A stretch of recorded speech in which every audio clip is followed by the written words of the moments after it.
So, what advice do we want to give someone, or would you give someone to be a future engineer?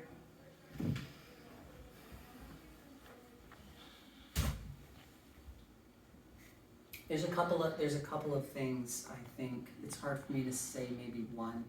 I would say the first one, which I feel really strongly about, is just to not be afraid to fail or to get something wrong.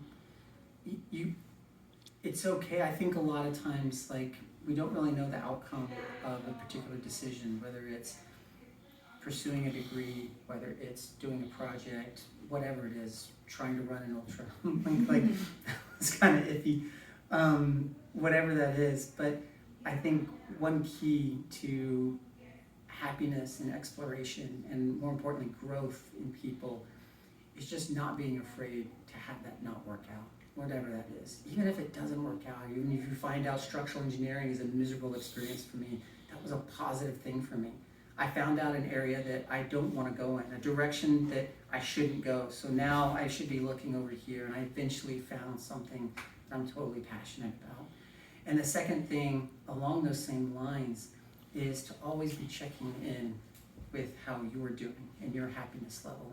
A lot of times it's just a simple question like, am I happy right now? I had a friend ask me that towards the end of my time as a structural engineer when I was trying to justify staying on.